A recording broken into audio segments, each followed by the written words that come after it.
Howdy Week saw thousands of students in attendance at campus-wide events to help connect students with stores, resources, and fun opportunities. In a meeting this week with System Regents, the Texas A&M University Police Chief announced the department's marijuana enforcement policy changed.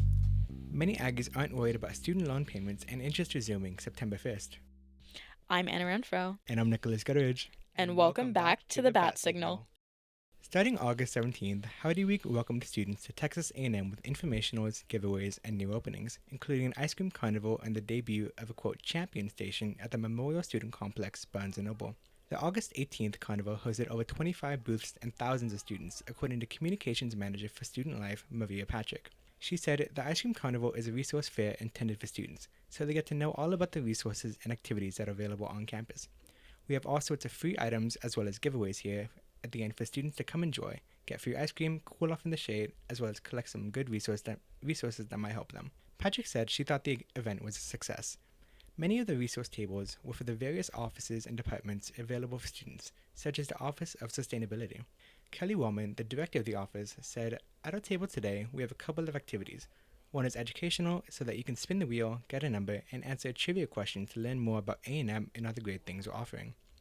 Wellman said the purpose of the tabling was to raise awareness about what the Office of Sustainability does at A&M, including the internship and job opportunities.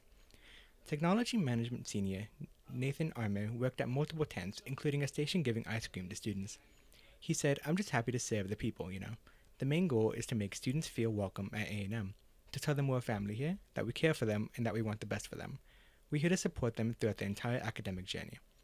Coinciding with the carnival, A&M also debuted a champion station at the MSC Barnes & Noble location, furthering the already existing partnership to include additional champion apparel at a set location. Shane Hickley, A&M's Vice President for Brand and Business Development, said, "Welcoming Champion Station into a great university bookstore directly across from Kyle Field makes it more convenient than ever for Aggie fans to show their spirit." The debut occurred in an event in front of the John J. Coldis building next to the Ice Cream Carnival. It featured a live DJ, food, a photo booth, and a prize wheel. The general manager of A&M's Barnes & Noble, Holly Scott, shared the excitement. She said, "The shop brings excitement with new signage, fixtures, displays, lighting, and most importantly, an expanded champion product line in both men's and women's apparel. We're super excited for the students to see all the new merchandise in a champion station when they arrive back on campus during Howdy Week." Hinckley said this deal was, quote, "just the beginning." University Police Chief Mike Johnson notified the Texas A&M System Board of Regents of changes to the department's marijuana enforcement policy in a meeting on Wednesday, August 16th. Johnson said marijuana possession under 2 ounces is infrequently pursued. The University Police Department would no longer be arresting individuals with under 2 ounces of marijuana, Johnson said. Instead, the UPD will confiscate the marijuana and release the person. The case will then be presented to the county attorney. If the attorney decides to pursue charges, the UPD will make contact. Johnson said this protocol is intended to better manage department resources and help out-of-state students unfamiliar with Texas law. In a quote, Johnson said, "If we run across someone and that's all they have in their possession, less than 2 ounces of marijuana, we're going to confiscate it and then we're going to release them at that time. We're going to present that to the county attorney. If they choose to accept charges and issue a warrant, then we'll come back and we'll make contact with that person and we'll take them before the court." On Thursday, County Attorney Earl Gray said the new UPD policy would not change how his office prosecutes cases.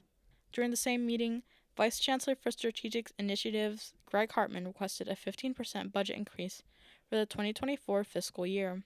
Hartman said this money would be used to hire more officers, buy equipment, and increase compensation to help with recruitment and retention. Regent Michael Plank said UPD officers should prioritize violent crimes.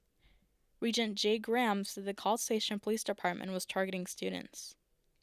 "College Station PD has told me personally that they assume our students are guilty when they pull them over because they're students," Graham said. "I was told by one of their sergeants, quote, 'They've got drugs, they've got alcohol, they're a student.' And so they question and they push and they try to get them to volunteer to let them look in their car." In a press release, College Station Police Chief Billy Couch said they will investigate the matter. In a statement from Billy Couch, he said, "We don't see them as the university students but as community members. We are proud of our student body and we enjoy the unique aspect they bring to the community. The men and women of College Station Police Department work hard to build sustainable partnerships with all members of our community. The full story by Caleb Elizondo is available online at thebat.com. Federal student loan payments resumed September 1st after a pause dating back to the start of the COVID-19 pandemic in March 2020. The initial pause sparked a movement advocating for student loan forgiveness, and President Joe Biden responded with a plan, forgiving $20,000 for indebted Pell-eligible Americans and $10,000 for everyone else with federal loans. As of 2022, more than 44 million Americans owed a combined $1.7 trillion in student loans, with one expert estimating student loan debt could topple $3 trillion by 2035, according to CNBC. The Biden administration argued the 2003 Higher Education Relief Opportunities for Students Act, or the HEROES Act, gave it the power to waive or modify loan provisions for borrowers affected by a national emergency, with Biden claiming the student loan crisis constituted such an emergency. But the forgiveness plan was contentious. States sued soon after, disagreeing with the claim, and the issue was elevated to the Supreme Court, where it was struck down in a 6-3 vote along ideological lines on June 30th. Additionally, to avoid a government shutdown, Biden made a deal with House Speaker Kevin McCarthy in May to increase the nation's debt ceiling for 2 years.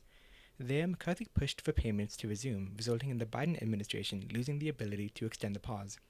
In the United States, 55% of students from public 4-year institutions graduated with debt, averaging around $28,950 per student. But the average is lower at Texas A&M, where only 40% of undergraduate students were indebted at graduation, with an average of $23,989 in 2021 and 2022 school year, according to statistics from the university. For the 2023 to 2024 and the 2024 to 2025 academic years, the Texas State Legislature also froze A&M's tuition for undergraduate students, guaranteeing no price increases for 2 years. For resident undergraduate students in College Station, the estimated tuition and fees for the year is $11,550, with costs varying by major and tuition rate code, according to university statistics. That's less than half the average cost of attendance for public institutions across the country, which averaged $26,000, according to the National Center for Educational Statistics.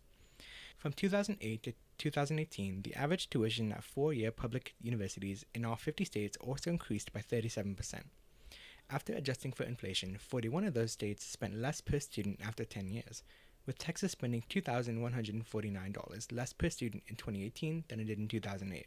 The Center on Budget and Policy Priorities stated that as state funding drops, it results in rapid, significant tuition increases as more costs are pushed onto students. But despite the controversy at Capitol Hill, many Aggies in College Station aren't worried, such as economics senior Caleb Hill. He said, "Student loan forgiveness didn't really apply to me, so I wasn't super upset about it." He continued by stating that he agreed his taxes shouldn't go towards paying off other people's loans. He said, "If you're paying taxes to the government, I don't think it should necessarily go to other people's student loans, because at the end of the day, they did take out those loans on their own." Accounting senior Jason Ryder disagreed and says students take out loans because they need help, sharing his opinion. "I see where that comes from, because it is annoying if people pay for their own college and then other people get their college forgiven, but at the same time, not everyone can afford it," he said. "Not everyone's given the same opportunities. I feel like it's very specific on the person per individual."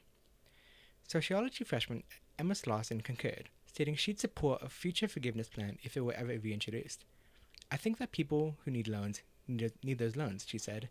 "If it has to come from taxes, then it has to come from there." She stated that while she has no loans, she understands many who take out loans often do so out of necessity. She said, "I'd probably support loan forgiveness. I mean, people obviously need the money, so I'd support it in any way I can." The exact reasons for the large growth in student debt aren't clear, however. Hill speculated that student debt is probably growing because people in the past that wouldn't have gone to college right out of high school now think it's so important that they're willing to put themselves in debt to go. Ryder stated that he believed the crisis is due to expensive schooling relative to low-paying jobs, as, quote, "It's hard to pay $300,000 worth of loans when you're only making $40,000 or $50,000 a year." He said, "I think everyone should be given a fair shot, but I don't know, it's not the world we live in." For more information on all the stories featured in today's episode, visit our website at thebat.com or pick up a print edition on stands every Thursday. This week's contributors are Nicholas Gutteridge and Caleb Elizondo. Make sure to check out previous episodes of the Batt Signal, Home Turf, and Calculator Culture, available wherever you get your podcasts.